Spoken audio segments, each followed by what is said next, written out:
우리가 사는 동안 하나님을 끝까지 부정하고 살고 하나님 욕하고 살고 마치 영국의 무신론 앞잡이 역할을 하는 분처럼 신이 어딨냐 마음대로 살아라. 예? 도킨스라고 하는 사람이 있죠. 그 사람처럼 살았다고 쳐요. 하나님 앞에 딱 서면 어떻게 될까요? 과연 자기 주장을 할 수 있을까요? 이 세상에 살 동안이에요. 근데 문제는 자기도 망하지만 자기와 비슷한 사람들을 같이 망하게 하거든요. 신앙생활도 마찬가지예요. 여러분들 누구랑 친합니까? 누구랑 친하세요? 하나님하고 친한 사람은요, 먼 사람도 없고 가까운 사람도 없어요. 하나님하고 친한 사람은 사람하고 친하니까 끼리끼리가 되는 거예요. 하나님하고 친해보세요. 하나님하고 점점 가까워지고 하나님하고 점점 긴밀하게 교제해 보셔요. 먼 사람이 있습니까? 아무리 나를 싫어하고 미워하고 나를 인정하지 않는 사람일지라도 멀리 둘 수가 없어요. 지나치게 가까운 사람이 있습니까? 어떤 분 보면은요, 표시가 나. 아, 저분 좋아하는구나. 그 표시가 나. 왜냐하면 누구 추천해도 그 사람 추천하고 뭐 얘기하면 그 사람 얘기해. 옆에서 보면 아유 저 사람 좋아하는구나 이걸 알아요. 하나님하고 친하잖아요. 먼 사람 가까운 사람이 없어요. 여러분들 누구랑 친하세요? 사람하고 친하면 망하는 지름길입니다. 옆에 있는 그 사람이 나를 도와줄 수 있어요? 옆에 내가 친한 그 사람이, 나하고 말이 잘 통하는 그 사람이 나를 지켜줄 수 있습니까? 결코 그럴 수 없어요. 웃는 시간이 짧고 눈물 흘리는 시간이 긴 게 인생이잖아요. 그죠? 인생 잘못 살면 짧은 쾌감 때문에 긴 시간 아픔을 누리잖아요. 그게 인생이거든요. 만약에 하나님 앞에서 이 땅에서 짧은 시간 웃은 것 때문에 하나님 앞에서 영원히 고통스럽다면 말이 안 되잖아요. 그죠? 우리는 냉정하게 신앙생활하는 것이 필요합니다. 하나님 절대 못 이깁니다. 욥기 11장 10절. 하나님이 두루 다니시며 사람을 잡아 가두시고 개정하시면 누가 능히 막을소냐. 하나님이 개정하시면 누가 능히 막을소냐. 하나님을 막을 수 있는 존재가 있습니까? 지금 하나님이 기회를 주시고 지금 우리 시대가 은혜 시대잖아요. 이방인의 때잖아요. 하나님이 기다려주시는 거예요.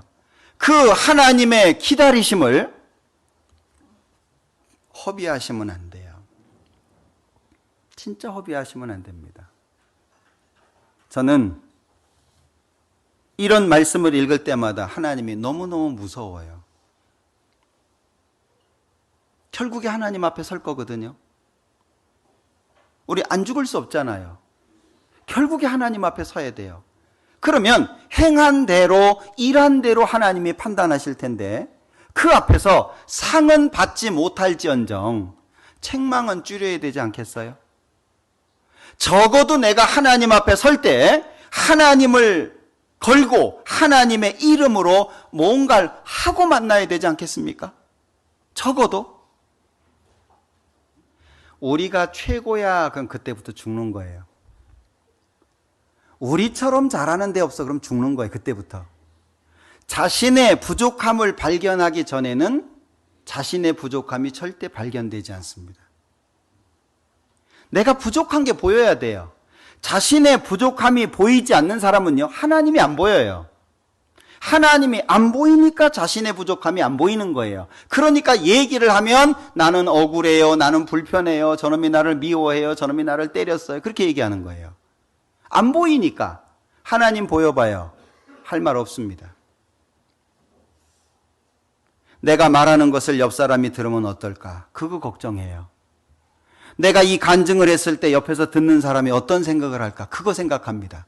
그런데 하나님이 안 보이는 사람은요, 할 말, 안 할 말이 구분이 안 돼요. 막 자기 마음속에서 나오는 거 다 하는 거예요. 문제는 그걸 다시 담을 수가 없다는 거예요. 다시 담을 수가 없다면 그 내뱉은 그 말을 하나님 앞에서 그대로 심판받아야 된다는 거거든요. 사람 앞에서 얘기할 때 속 시원했어요. 하나님 앞에서 심판받을 때 어떻게 할 거예요? 만약에 그것이 맞는 말이라면 상관이 없는데 그게 양심적으로 틀린 말이었다. 그거 어떻게 감당할 거예요? 하나님이 나에게 어떤 분이냐? 정말 하나님 앞에 우리 감사해야 돼요. 제가 좋아하는 말씀 중에 하나가 이 말씀인데 욥기 34장을 보죠. 14절, 15절 같이 읽겠습니다. 그가 만일 자기만 생각하시고 그 신과 기운을 거두실진데 모든 혈기 있는 자가 일체로 망하고 사람도 진토로 돌아가리라. 이 말씀이요, 정말 위로가 됐어요. 너무너무 감사했어요. 야, 그 위대하신 하나님이 나를 기억하고 나를 생각하신다. 만약에 하나님께서 자기만 생각하신다 그러면 우리 어때요? 우리 진즉에 다 망했어요. 우리 양심이 알잖아요. 내가 잘 못한 거, 바르지 못한 거 내 양심이 알잖아요. 만약에 하나님이 자기만 생각했다 그러면은요, 우리는 일찍이 망했습니다. 오늘까지 살아있는 이유가 뭐예요? 하나님의 자비잖아요. 이 하나님이 나한테 있는 거예요. 이 위대하신 하나님께서요, 나를 지금 기대하고 계신 거예요. 나를 바라보고 있는 거예요. 자, 우리가 하나님 앞에 서는 날 알게 되는 게 있을 거예요. 제가 인터넷을 막 이렇게 보다가 오래된 찬송을 하나 이렇게 찾았는데 곡은 없더라고요. 그냥 가사만 전해져 오는데 제목이 뭐냐면 하나님은 언제든지 옳습니다예요. 우리가 하나님 앞에 서는 날 알게 될 거예요. 하나님은 진리이시고 모든 것에 모든 일에 항상 옳으셨다. 우리 그거 알게 될 거예요. 아무리 하나님을 불평하고 저주하는 사람일지라도 하나님이 옳으셨다. 그거 하나님 앞에 서는 날 알게 될 겁니다. 하나님은 진리이십니다. 하나님은 절대 틀리지 않습니다.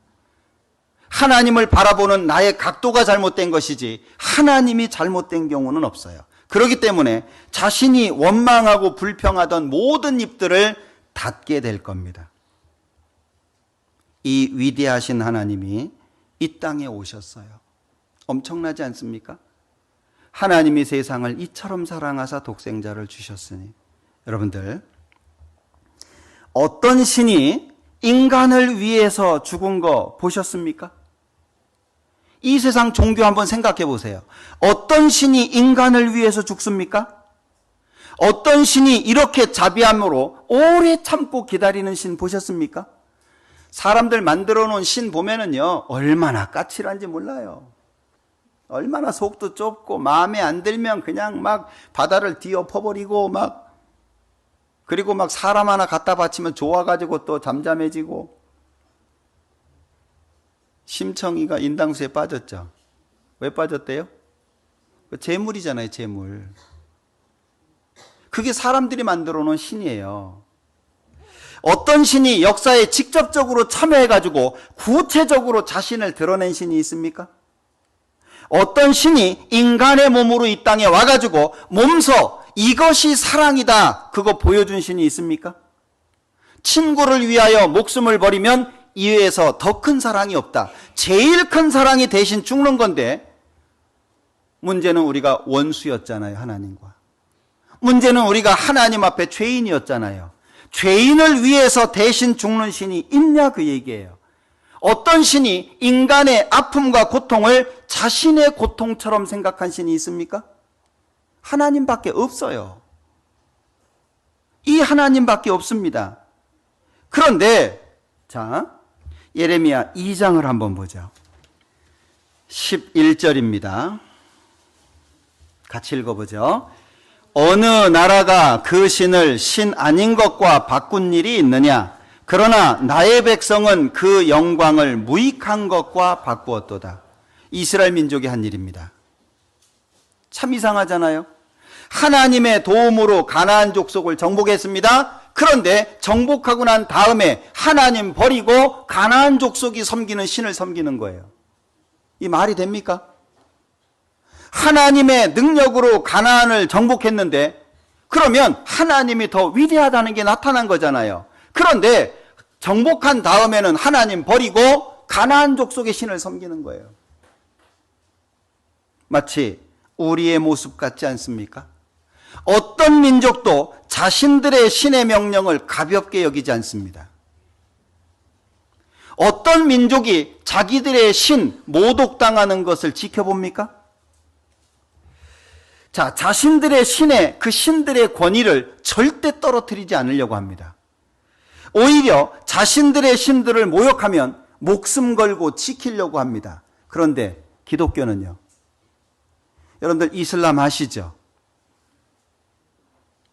자살 테러까지 합니다. 자신들의 신의 명령이라고. 불교 어떻습니까? 부처가 되기 위해서 자발적으로 존숭하잖아요. 득도를 위해서 또는 성불 하기 위해서 그 어려운 길을요 자발적으로 걸어가잖아요. 어느 민족도 자기들이 섬기는 신을 무시하지 않습니다. 절대 멸시하지 않아요. 그런데 하나님을 믿는다. 그 우주 만물을 창조하신 그 하나님은 많은 사람들이 멸시합니다. 많은 사람들이 무시하는 거예요. 이슬람에서는요, 알라 신을 절대 친구라고 하지 않습니다. 기독교는요, 예수님께서 내가 너희를 친구로 대해주겠다고 하신 것은 그것은 예수님이 우리에게 해주시는 것이지 그렇다고 우리가 예수님을 친구로 생각할 겁니까?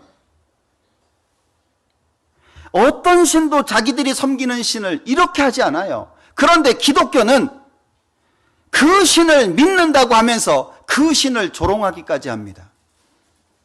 말이 안 되는 거죠. 여호와를 알자. 힘써 여호와를 알자. 내 이름을 멸시하는 제사장들아, 그냥 술 먹는 게 아니에요. 그건 하나님을 멸시하는 거예요. 그냥 담배 피는 게 아닙니다. 그건 하나님을 무시하는 거예요. 적어도 이방 민족들이 자기들 섬기는 것보다는 더 해야 되지 않겠습니까? 우린 하나님을 믿는데 그러잖아요. 이방인들도 신도 아닌 가짜를 저렇게 섬기고 저렇게 떠받드는데 우린 어떻게 해야 될까요? 어떤 민족도 자기들의 신들의 명령 쉽게 보지 않습니다. 우리처럼 하진 않아요. 여러분들 구세군을 세웠던 윌리엄 부스 아시죠? 술 주정뱅이를 전도하고 있었습니다. 술 주정뱅이가 묻는 거예요. 야, 너 하나님 믿냐? 믿는다. 천국 진짜 있냐? 있지. 지옥도 있냐? 진짜 있다니까. 그래? 그렇다면 그게 사실이라고 믿는다면 난 너처럼 전도 안 해. 윌리엄 부스가 충격받았잖아요. 정말 네가 믿는 사람이냐? 지옥이 진짜 있다고 믿는 사람이 너처럼 전하냐? 여러분들은 정말 지옥이 있다고 믿습니까? 내 가족이 그 지옥에 간다고 믿고 있습니까? 그런데 지금처럼 살진 않을 거예요. 진짜 믿는다면 찾아가서 울고불고 할 거고 그냥 가족들끼리 여행 가고 좋고 웃고 하는 것이 아니라 정말 구원받기를 간절히 소망하지 않겠습니까? 윌리엄 부스가 충격을 받았어요. 그것이 계기가 돼가지고 구세군, 세상을 구원하는 군대. 우리는 하나님을 바르게 알아야 됩니다. 오직 여호와만 참된 신입니다. 그 하나님께서는 우리의 보호자 되십니다. 그 하나님께서는 우리의 위로자가 되십니다. 정말 이 성경에요, 어떤 표현까지 있냐면요, 눈동자같이 지킨다, 이런 표현까지 있는 거예요. 하나님은 눈동자같이 지키는데 우리는 어떻습니까? 그 하나님 생각 안 하잖아요. 우리 마음속에 새로운 마음을 좀 가집시다. 하나님이 보시기에 더러운 거 좀 버리고, 예? 너희가 죄와 싸우되 죽기까지 하지 않았다. 피 흘리기까지는 하지 않았다. 우리 좀 싸워야 되지 않겠습니까? 예수님께서 십자가에서 흘려주신 그 피를 헛된 대로 돌아가게 할 수는 없잖아요. 뭔가 우리가 우주 만물을 창조하신 하나님을 믿는 사람처럼 우리의 삶 속에 하나님 보시기에 더러운 것들 버리고 그분으로 위로받고 그분으로 승리하고 그분으로 보호자를 삼고 그분으로 반석을 삼고 너희 가운데 자기를 위하여 사는 자도 없고 자기를 위하여 죽는 자도 없다. 살아도 주를 위하여 살고 죽어도 주를 위하여 죽는데 그러니까 우리가 사나 죽으나 주의 것이다. 그냥 성경에만 있는 말씀이 아니라 내 마음속에 새겨진 말씀, 그리고 내 삶이 되는 말씀. 친구를 위해서 죽는다고 말씀하셨잖아요. 요한복음 3장 기억하십니까? 하나님이 세상을 이처럼 사랑하사 독생자를 주셨으니 주셨잖아요. 그죠? 이 요한복음 3장 16절을 외운 사람은요, 반드시 요한일서 3장 16절을 외우셔야 됩니다. 요한일서 3장 16절 같이 읽겠습니다. 그가 우리를 위하여 목숨을 버리셨으니 우리가 이로써 사랑을 알고 우리도 형제들을 위하여 목숨을 버리는 것이 마땅하니라. 형제를 위해서 목숨을 버리는 것이 마땅합니다. 그런데 형제의 단점 못 받아줍니까? 형제의 부족한 부분 못 받아줍니까? 그 형제가 나한테 잘못한 그거 꼭 죽여야 돼요? 형제들을 위하여 목숨을 버리는 것이 마땅합니다. 죽자고요. 네? 우리가 죽어야지. 한 알의 밀이 땅에 떨어져 죽지 아니하면 한 알 그대로 있고 죽으면 많은 열매를 맺는다. 우리 죽어야죠. 언제까지 나를 위해서 살 거냐 그 얘기예요. 언제까지 내 성질대로 내가 하고 싶은 대로 내 가치관대로 살 거냐 그 얘기예요. 이 죽을 때 되지 않았습니까? 우리 죽을 때 됐죠? 예? 주님 오실 때 다 됐는데 우리 죽읍시다 좀. 예?